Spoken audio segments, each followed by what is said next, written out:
नमस्कार, India voice देख रहे हैं आप। मैं हूं आपके साथ दिनकर आनंद। बुलेटिन की शुरुआत करते हैं बड़ी खबर के साथ। अडानी के मुद्दे पर कांग्रेस, केंद्र सरकार और भाजपा पर हमलावर हो गई है। कांग्रेस ने भाजपा पर मित्रवादी पूंजीवाद के तहत सिर्फ अडानी को लाभ पहुंचाने का आरोप लगाया है। इसको लेकर देश के अलग अलग राज्यों में विपक्ष का चलो राजभवन मार्च निकाला जा रहा है।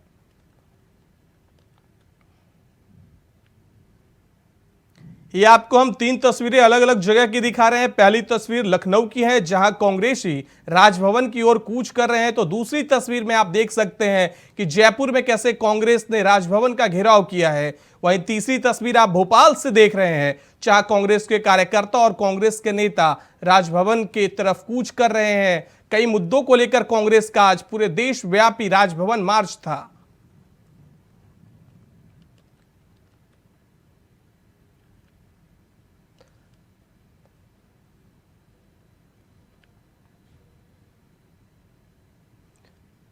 वहीं इस खबर पर ज्यादा जानकारी के लिए लखनऊ से लाइव हमारे रिपोर्टर चंदन वर्मा जुड़े हुए हैं। चंदन, आज लखनऊ में राजभवन मार्च निकाला गया कांग्रेस की तरफ से, क्या कुछ अपडेट है? देखिए दिनकर, आपको बता दूं, महंगाई बेरोजगारी को लेकर जो कांग्रेस है, कांग्रेस के जो प्रदेश अध्यक्ष ब्रजलाल खाबरी, उनके नेतृत्व में आज ये बड़ा प्रदर्शन देखने को मिला। हालांकि कांग्रेस कार्यालय से जो प्रदेश अध्यक्ष हैं ब्रजेश खाबरी, इनके नेतृत्व में आज राजभवन घेराव करने जा रहे थे, लेकिन पुलिस बल जगह जगह तैनात कर दिया गया था, जगह जगह बैरिकेटिंग लगाई गई थी। इनको जो ये घेराव करने जा रहे थे उसको लेकर पुलिस से काफी नोकझोंक भी हुई। और साफ तौर पे जो ब्रजलाल खाबरी है, उनका कहना है कि लगातार भारतीय जनता पार्टी की सरकार में महंगाई बढ़ती जा रही है, जो केंद्रीय एजेंसी है उसके द्वारा छापेमारी हो रही है। इसको लेकर आज एक बड़ा प्रदर्शन था। लेकिन चंदन, खबर सामने ये भी आ रही है कि ब्रजलाल खाबरी ने आरोप लगाया कि जब प्रदेश अध्यक्ष को कहीं गाड़ी में ठूस कर कहीं ले जाया जा रहा है तो बाकी जनता का क्या हाल होगा? देखिए, साफ तौर पे ये देखा जा रहा है, जिस तरह से जो प्रदेश अध्यक्ष है ब्रजलाल खाबरी, उनका साफ तौर पे ये कहना है कि जब प्रदेश अध्यक्ष को गाड़ी में ठूस के लिए लेके जाया जा रहा है, तो ऐसे में जब ये लोग प्रदर्शन करने निकले थे और एक बड़ी संख्या में लोग इनके साथ शामिल थे, ये लोग जा रहे थे राजभवन का घेराव करने के लिए, पुलिस बल मौके पर तैनात था और कई लोगों की गिरफ्तारी हुई है। इनको गाड़ियों में बैठाकर, इनको गाड़ियों में गिरफ्तारी इनकी कर इनको इको गार्डन छोड़ा गया है। तो चंदन, हमारे दर्शकों को आप ये बताइए कि क्या यह जो मार्च था इसका पहले से अनुमति दी गई थी? क्योंकि कांग्रेस ने पहले ही यह ऐलान किया था कि 13 मार्च को कांग्रेस पूरे देश में राष्ट्रव्यापी राजभवन मार्च कूच करने वाली है। तो क्या इसकी अनुमति मिली थी?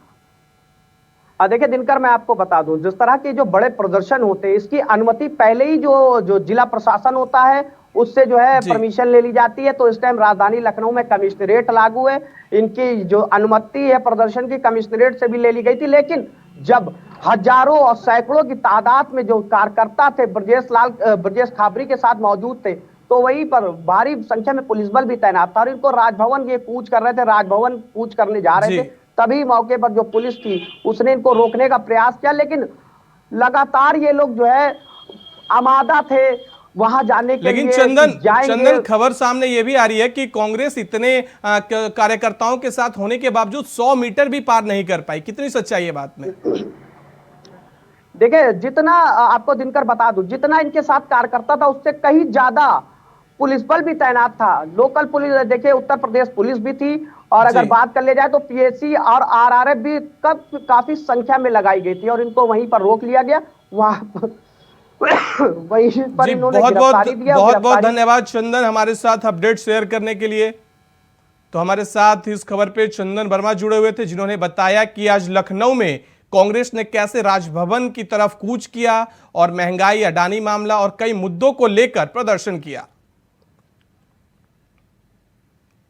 बढ़ते हैं अगली बड़ी खबर की ओर। बता दें कि उत्तराखंड में अंकिता भंडारी हत्याकांड मामला सुप्रीम कोर्ट पहुंच गया है, जहां मामले में सीबीआई से जांच कराने की मांग की गई है। शीर्ष अदालत ने उत्तराखंड सरकार से स्टेटस रिपोर्ट मांगी है। इस केस की सुनवाई 2 हफ्ते के बाद होगी। आपको बता दें कि सोशल एक्टिविस्ट आशुतोष नेगी ने पीआईएल दाखिल की थी। याचिका में कहा है कि अंकिता भंडारी हत्याकांड मामले में राज्य सरकार के द्वारा बनाई गई एसआईटी से पीड़ित परिवार संतुष्ट नहीं है। बड़ी बात उन्होंने अपनी याचिका में कही है। उन्होंने कहा कि एसआईटी की रिपोर्ट में पीड़ित परिवार संतुष्ट नहीं है। याचिका में उत्तराखंड हाईकोर्ट के फैसले को उन्होंने चुनौती दी है। आपको बता दें कि हाईकोर्ट ने सीबीआई जांच की मांग को खारिज कर दिया था।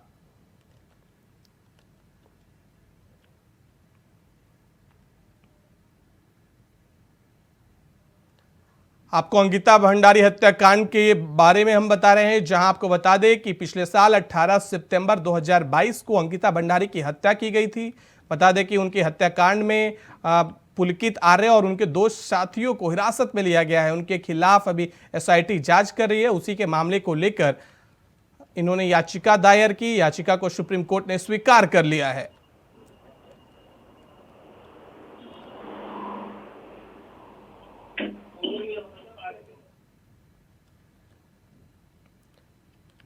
अंकिता भंडारी हत्याकांड के से जुड़ी अपडेट आपको बता रहे हैं। केस में सुप्रीम कोर्ट ने याचिका स्वीकार कर ली है। सीबीआई जांच की मांग वाली याचिका को सुप्रीम कोर्ट ने स्वीकार कर लिया। हालांकि आपको बता दें कि इससे पहले हाई कोर्ट ने याचिका को खारिज कर दिया था, लेकिन आज सुप्रीम कोर्ट ने याचिका को स्वीकार कर लिया है।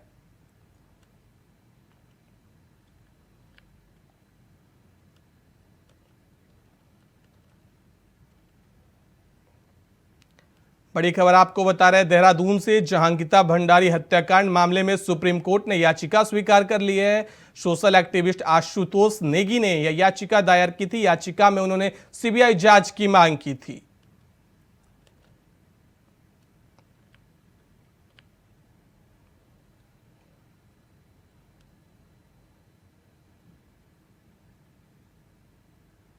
इस खबर पे हमारे साथ ज्यादा जानकारी के लिए सोशल एक्टिविस्ट आशुतोष नेगी जुड़ रहे हैं। सर, बहुत बहुत स्वागत है आपका इंडिया वॉइस पर। धन्यवाद जी, धन्यवाद। सर, आज सुप्रीम कोर्ट ने याचिका स्वीकार कर ली है। याचिका में आपने क्या मांग की है, हमारे दर्शकों को थोड़ा विस्तार से बताइए। देखिए, ये याचिका जो थी एसएलपी जो थी, क्रिमिनल एसएलपी थी। ये हाईकोर्ट का जो ऑर्डर आया था, जो हमारी हाईकोर्ट में सीबीआई जांच की मांग को लेकर याचिका दायर की गई थी, उसे खारिज कर दिया गया था। उसके खिलाफ हम सुप्रीम कोर्ट आए थे, हाई कोर्ट के ऑर्डर के खिलाफ जी। तो ये याचिका स्वीकार कर दी गई है और राज्य सरकार को 2 हफ्ते के अंदर स्टेटस रिपोर्ट तलब की गई है कि आप 2 हफ्ते में स्टेटस रिपोर्ट तलब कीजिए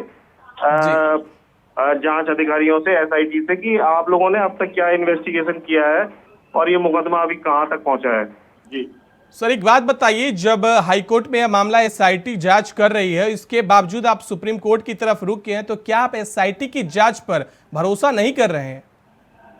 जी हाँ, बिल्कुल। मैं ही क्या, पूरा उत्तराखंड और पूरा देश विदेश से है ये। आप लगातार इस मामले को अगर फॉलो कर रहे हो तो इसमें जो वीआईपी का क्वेश्चन था, इसका कोई भी आंसर न तो एसआईटी दे पाई है, न हाईकोर्ट से इसका कोई आंसर मिल पाया है कि वो वीआईपी कौन था। और वही मुख्य मुद्दा है कि जिस वीआईपी की वजह से इतना बड़ा हत्याकांड ये हुआ है, उसका खुलासा होना चाहिए। सारी जनता ये चाहती है और उसका जवाब न मिलने की वजह से ही हमें हाईकोर्ट और अब सुप्रीम कोर्ट आना पड़ा है। तो मुख्य मुद्दा वीआईपी का है कि आखिरकार वो वीआईपी कौन था जिसकी वजह से ये हत्याकांड हुआ और जिसे राज्य सरकार और एसआईटी बचाने का प्रयास कर रही है। तो सर, अगर सुप्रीम कोर्ट एसआईटी की जांच को सही ठहरा देता है तो फिर आपका अगला कदम क्या होगा, हमारे दर्शकों को बताइए। देखिए, एसआईटी की जांच को अगर सुप्रीम कोर्ट सही, तो हाइपोथेटिकल क्वेश्चन है, भविष्य में क्या होगा क्या नहीं होगा इस बारे में मैं अभी कुछ टिप्पणी नहीं कर सकता। लेकिन बहरहाल सुप्रीम कोर्ट पर मुझे पूरा यकीन है कि यहाँ से सीबीआई जांच के आदेश हो जाएंगे। जी सर, बहुत बहुत धन्यवाद इंडिया वॉइस से जुड़ने के लिए।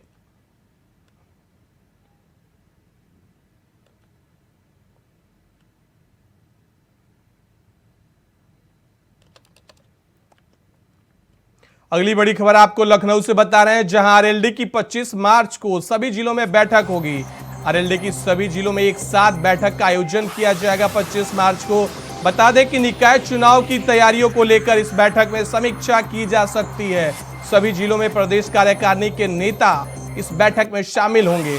वहीं बता दें आपको कि सेक्टर स्तर पर उनका सम्मेलन आयोजित होगा। आगामी निकाय चुनाव को लेकर यह बैठक होगी। बैठक में निकाय चुनाव की तैयारियों की समीक्षा की जाएगी।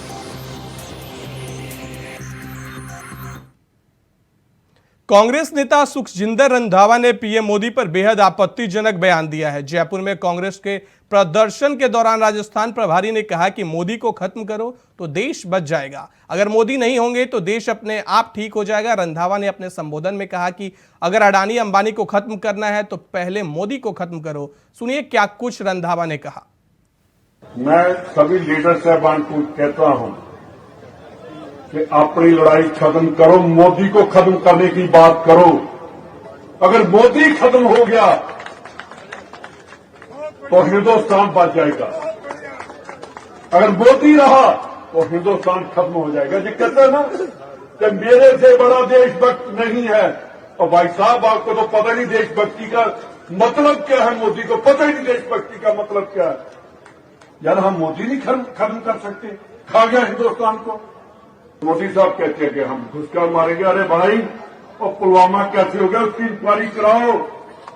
आज तक जवानों का पता नहीं चला कैसे शहीद हो गए, कहीं इलेक्शन लड़ने के लिए तो नहीं ऐसा कर दिया।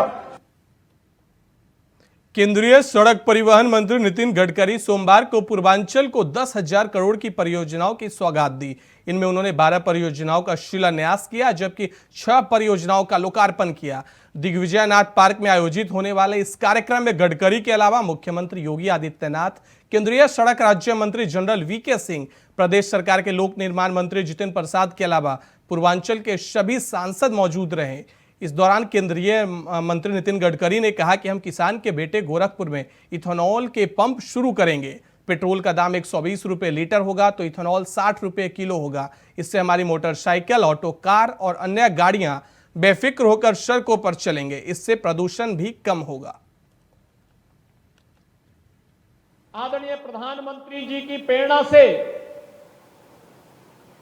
आज पूरे देश के अंदर इंफ्रास्ट्रक्चर का जो एक मजबूत ढांचा हम सबको नजर आ रहा है, वह अगर उसका श्रेय आदरणीय प्रधानमंत्री जी के मार्गदर्शन में किन्हें दिया जा सकता है तो सचमुच उसके शिल्पी हैं आज भारत सरकार के सड़क परिवहन और राजमार्ग मंत्रालय के माननीय मंत्री आदरणीय श्री नितिन गडकरी जी।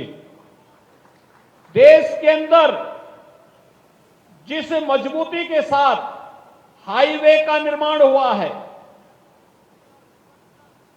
राजमार्गों के निर्माण के लिए जिस द्रुत गति से पिछले 9 वर्ष के अंदर कार्य हुआ है, आज उसने भारत की गति को, विकास की रफ्तार को एक नई ऊंचाई तक पहुंचाया है।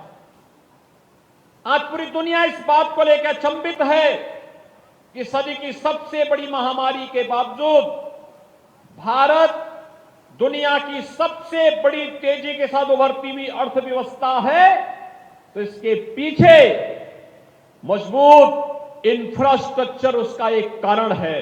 और इंफ्रास्ट्रक्चर का आधार सर्वे अटल जी की इन परिकल्पनाओं को साकार करती हुई जो आज मजबूत हाईवे के बेहतर नेटवर्क के माध्यम से हम सबको देखने को मिल रहा है। मैं आभारी हूं आदरणीय प्रधानमंत्री जी का, आदरणीय गडकरी जी का, कि जिन्होंने उत्तर प्रदेश को भरपूर मदद दी है। अगली खबर महोबा से सामने आ रही है, जहां दर्जनों विपक्षी नेताओं को पुलिस ने हिरासत में ले लिया है। साथ ही कई सामाजिक कार्यकर्ताओं को हिरासत में लिया गया है। पुलिस ने हिरासत में इसलिए लिया क्योंकि सीएम योगी को ये सारे कार्यकर्ता और विपक्षी नेता झंडे दिखाने की तैयारी कर रहे थे।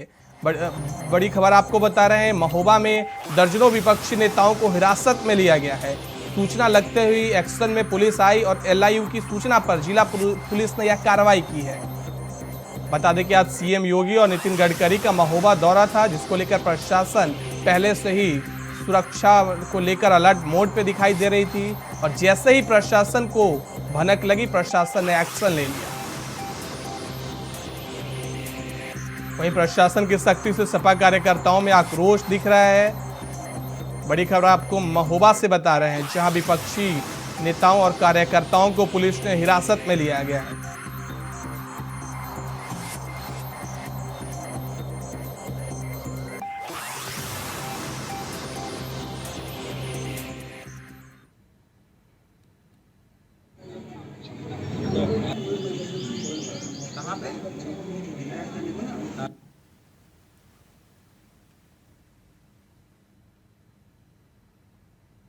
उमेश पाल हत्याकांड में यूपी पुलिस ने बरेली जेल में बंद अतीक अहमद के भाई अशरफ की मदद करने के आरोप में एक और पुलिसकर्मी को गिरफ्तार किया है। आपको बता दें कि पीलीभीत जेल में तैनात बंदी रक्षक मनोज गौड़ को पकड़ा गया है। जानकारी के मुताबिक बरेली जेल में तैनाती के दौरान मनोज अशरफ के लिए काम करता था और लोगों को उससे मिलवाने में मदद करता था। बता दें कि बरेली पुलिस ने मनोज गौड़ को बयान दर्ज करने के लिए बुलाया था और पूछताछ के बाद उसे गिरफ्तार कर लिया।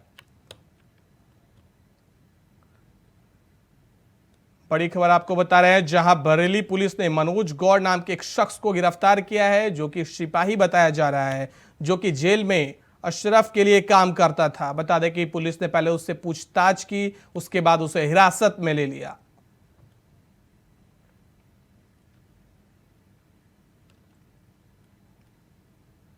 समाजवादी पार्टी के राष्ट्रीय अध्यक्ष और पूर्व मुख्यमंत्री अखिलेश यादव बिजनौर के अफजलगढ़ पहुंचे।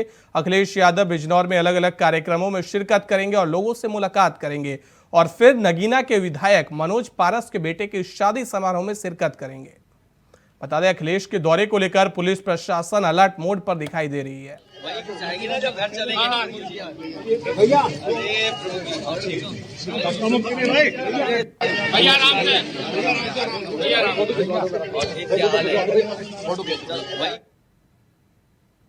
अगली खबर वाराणसी से सामने आ रही है, जहां वाराणसी स्थित विश्व प्रसिद्ध श्री काशी विश्वनाथ मंदिर में अब भगवान भोलेनाथ के स्पर्श दर्शन के लिए जेब ढीली करनी पड़ेगी। मंदिर प्रशासन इसके लिए एक निश्चित शुल्क तय कर रहा है, जिसकी अदायगी के बाद ही भक्त बाबा के स्पर्श दर्शन कर सकेंगे। जानकारी के मुताबिक यह शुल्क 500 रुपए से 1000 रुपए तक हो सकती है। हालांकि ये अभी तय नहीं हुआ है, राशि को लेकर विचार जारी है। मिली जानकारी के मुताबिक मंदिर प्रशासन के इस प्रस्ताव को विश्वनाथ मंदिर परिषद ने हरी झंडी दिखा दी है।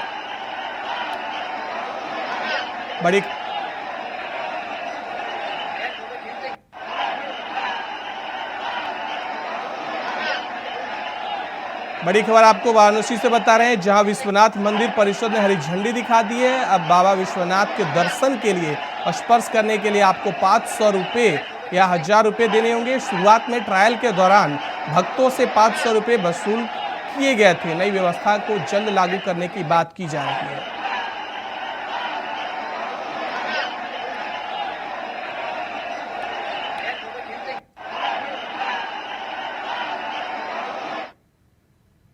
जौनपुर में दवा बनाने की फैक्ट्री में विस्फोट होने से एक युवक की मौत हो गई, वहीं 2 लोगों की हालत नाजुक बताई जा रही है। आपको बता दें कि जौनपुर नगर के ख्वाबी टोला में धमाका हुआ था। जानकारी के मुताबिक केमिकल के सिलेंडर में धमाका होने से यह हादसा हुआ, जिसके बाद फायर ब्रिगेड ने आग पर काबू पाया।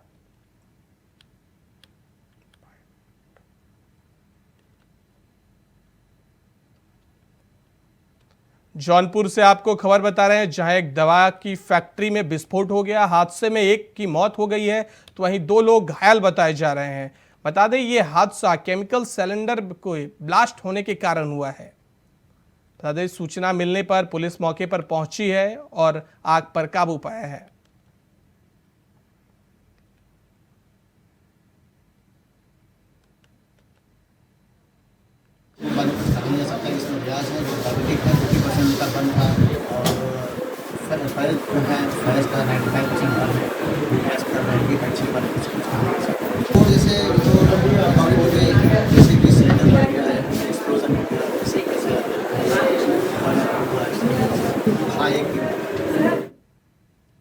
संभल पुलिस ने सोमवार को गैंगस्टर एक्ट में फरार चल रहे 25,000 के इनामी बदमाश को गिरफ्तार किया है।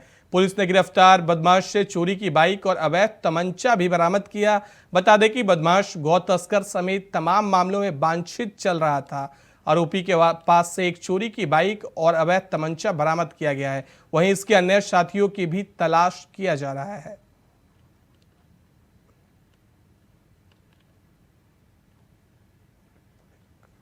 आज गैंगस्टर एक्ट में वांछित 25,000 रुपए के इनामी अपराधी आलमपुत्र अक्रम निवासी ग्राम टांडा जनपद रामपुर को गिरफ्तार किया गया है।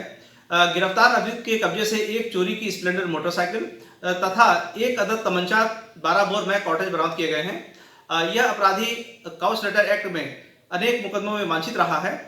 इसके अन्य साथियों के बारे में भी जानकारी की जा रही है।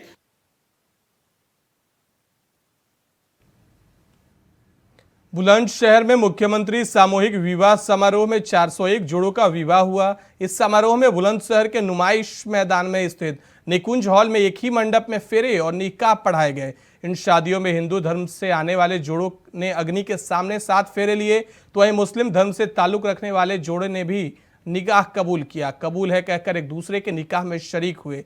बुलंदशहर के मुख्य विकास अधिकारी कुलदीप मीना ने बताया कि इस समारोह में विभिन्न धामों से आने वाले 401 जोड़ों की शादी कराई गई।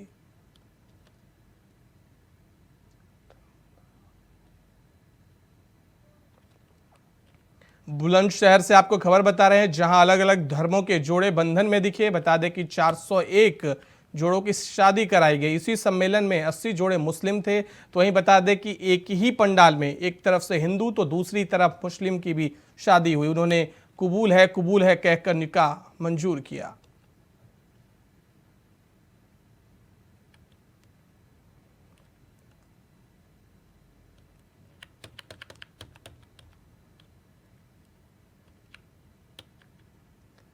बुलंदशहर से आपको खबर बता रहे हैं, जहां मुख्यमंत्री सामूहिक विवाह समारोह का आयोजन किया गया।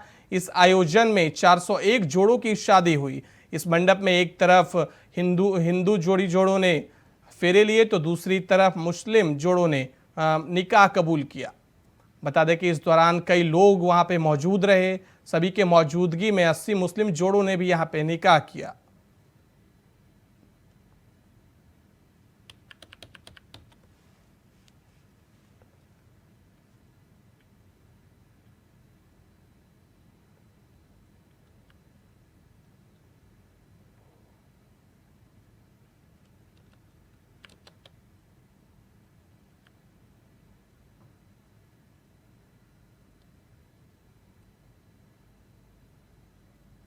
मुख्यमंत्री जी की घोषणा अंतर्गत जो कार्यक्रम है सामूहिक विवाह कार्यक्रम, उसके उपलक्ष्य में लगभग 401 जोड़ों का यहाँ पे विवाह संपन्न हुआ है, जिसमें लगभग 80 मुस्लिम समुदाय के जोड़े थे जिनका निकाह हुआ, और बाकी जो बचे हुए हैं वो विभिन्न धर्म के लोग। बुलेटिन में फिलहाल इतना ही। देश दुनिया की बाकी खबरों के लिए देखते रहिए इंडिया वॉइस।